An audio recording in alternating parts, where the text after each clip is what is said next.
Ahora estamos de vuelta aquí en Cinema de los Sentidos para hablar con nuestro siguiente entrevistado que se conecta vía telefónica. Es el poeta Luis Eduardo García, que acaba de presentar en Lima su compilación antológica y de su poesía reunida, Lo que parece estable. Bienvenido, Luis Eduardo, ¿me escuchas?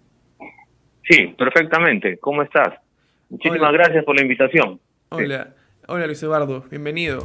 Sé que estás en una campaña de difusión y promoción y presentación de tu más reciente libro, así que gracias por aceptar estos minutos con nosotros. Eh, ¿por Gracias a qué, ustedes, Moni. por qué has decidido en este momento eh, publicar tu poesía reunida? Estamos hablando de, si no me equivoco, 6 libros o 7 libros de poesía. Eres un poeta de larga trayectoria, incluso ganador de diversos premios, entre ellos el Poeta Joven. ¿Por qué en este momento has decidido decir, ahora quiero publicar mi obra completa reunida? Porque mira, han pasado 35 años y llega el momento en que uno debe hacer un balance de todo lo que ha hecho. Y es hora de mirar hacia atrás y también de mirar hacia adelante, ¿no?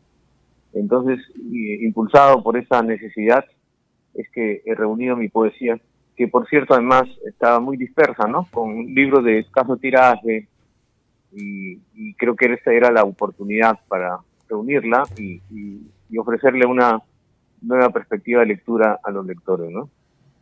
¿Y cómo sientes que ha evolucionado tu poesía? Porque estamos hablando de más de 3 décadas de trabajo poético. Y un poeta siempre, bueno, un escritor en general, siempre está en constante cambio, en constante, no sé si mejoría, pero en constante fluctuación de estilos, de intereses, de gustos. ¿Cómo sientes que ha sido el cambio de tu poesía? Bueno, es un cambio, es un proceso largo, ¿no? Desde que empieza con el joven de 21, 22 años que publica el primer libro con el que gané el Poeta Joven del Perú, hasta el hombre que ya se aproxima a los 60 años. Nunca, en cada libro hay una voz distinta, hay una manera nueva de asumir, digamos, los versos, pero está ahí, creo que hay unas constantes, algunos ejes en mi poética, ¿no? Que ya el lector tendrá que descubrir.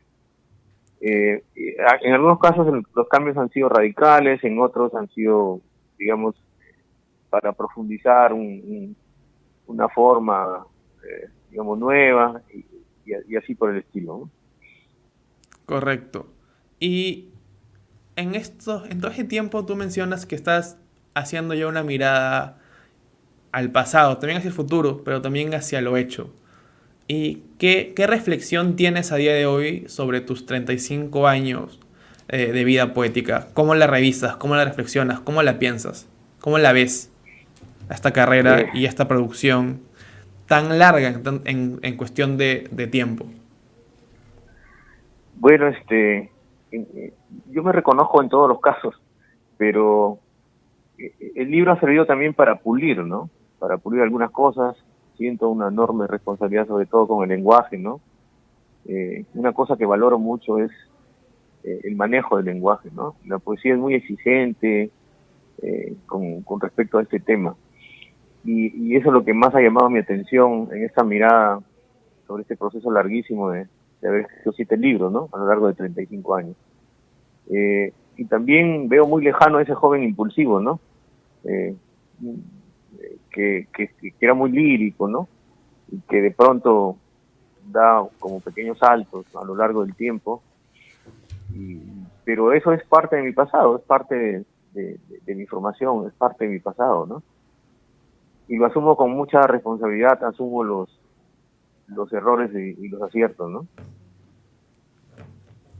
Y dentro de la tradición de escritores trujillanos, siempre ha existido una gran vertiente poética, obviamente con su máximo representante en, en César Vallejo. ¿Cómo entiende usted a día de hoy esa presencia de la influencia de Vallejo en los poetas modernos, tanto en el Perú como en el Trujillo? ¿Qué tan importante ha sido para usted? Tengo entendido que bastante, incluso hay algún poema que hace referencia y homenaje a Vallejo dentro de su literatura. Ah, sí, claro, Vallejo es una presencia muy grande, ¿no? Eh, su influencia se extiende hasta nuestros días y seguirá extendiéndose por algún tiempo más. Es una figura tutelar, ¿no? Vallejo marca un antes y un después no solo de la poesía peruana, sino de la poesía de habla hispana y la poesía, en cierta forma, también universal, ¿no? Eh, Vallejo, digamos que nos planteó un desafío enorme, ¿no? Sobre todo en lo que se refiere al uso del lenguaje. Vallejo agotó el español, lo sometió a una exigencia enorme, casi lo desgastó y creo yo que en cierta forma nos entregó un español casi en escombros, ¿no? Que hay que volver a levantar como se levanta un muro. Y eso, su más grande enseñanza, creo que es eso, ¿no? Las relaciones que estableció entre el lenguaje y el espíritu, cómo es que sometió el lenguaje a sus necesidades exteriores y lo hizo decir lo que tenía que decir, ¿no? Por ahí hay una valla muy alta levantada por Vallejo, pero debería ser un elemento, perdón, Vallejo es un personaje tutelar que nos estimula todo el tiempo, ¿no? Y ya estamos muy lejos de esa visión que había antes de que Vallejo poco que había congelado la poesía peruana, su sombra era tan grande que no nos permitía avanzar, pero no, la poesía peruana es tiene una tradición muy rica y Vallejo, por supuesto, es uno de los dioses tutelares, ¿no? Dentro de esa tradición poética siempre se han enmarcado distintas generaciones, distintos movimientos, tanto en Lima como en provincia. En Trujillo llegó a haber movimientos importantes, pero ¿por qué cree que no se han repetido en el nivel de Trujillo esos movimientos poéticos, escritores, que en un momento fueron tan populares y tan en boca alrededor de todo el Perú? Porque te refieres seguramente a la Bohemia de Trujillo, que luego devino en el Grupo Norte. Correcto. Bueno, ahí confluyeron una serie de factores, ¿no? Factores políticos. Los jóvenes de aquel entonces eran jóvenes que habían tomado una conciencia muy temprana que apostaba por la transformación y en cierta forma por la revolución, por los cambios radicales en el Perú. Caballa de la Torre, por ejemplo, y todos los demás integrantes de la Bohemia de Trujillo que tenían grandes convicciones políticas, ¿no? Pero también hay factores de carácter social, de carácter económico, factores de carácter cultural. Es el momento en el que, por ejemplo, el poder cultural ya se desplaza del centro a la periferia, se desplaza a las provincias, y es a través de las provincias, de las zonas periféricas del poder cultural, en que se empieza a escribir de un modo mucho más moderno, más vanguardista, producto de esa madurez, de esa vanguardia, de ese acercamiento hacia las nuevas tendencias de la poesía universal, ¿no? Pero ese fenómeno ya no se ha repetido, ¿no? No han confluido todos esos factores de los que estoy hablando, ¿no? Y quizá por eso no tengamos un movimiento de la profundidad y la extensión como el que tuvimos a principios del siglo XX, ¿no? Ahora, dentro de tantos años de carrera, como ya mencionamos, usted ha tenido una producción poética bastante estable en lo que es el tiempo. ¿Ha tenido algún objetivo a nivel personal? ¿Qué es lo que buscaba reflejar con su poesía? ¿Qué es lo que buscaba reflexionar y ver y transmitir? Eh, bueno, yo he tenido varios objetivos y he ido cambiando a lo largo del tiempo, pero si hay uno que permanece, es el que busca poetizar las cosas más corrientes y comunes. Por eso es que mi poesía se aproxima mucho más a la filosofía en estos últimos años, ¿no?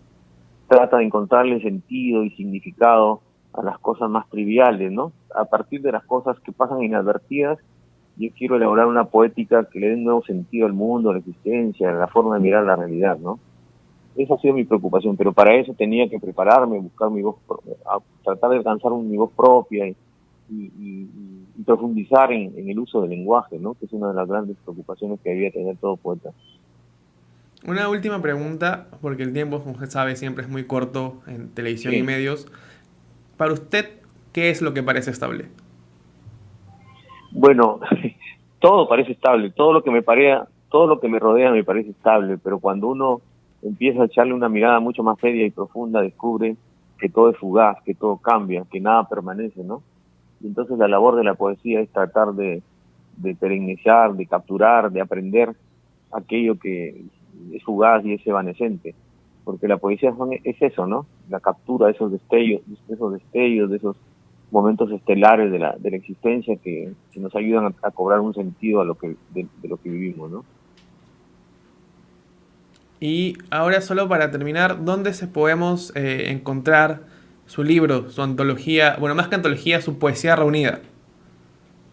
Bueno, ahora que recuerdo, si es en Lima, está en la librería Inestable, está también en la librería, en la Vallejo Café Librería, y creo que también está en Comunitas.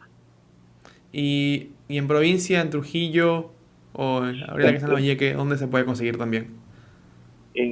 bueno, en Trujillo está en Infolectura, en Piura directamente con la editorial Siete Vientos.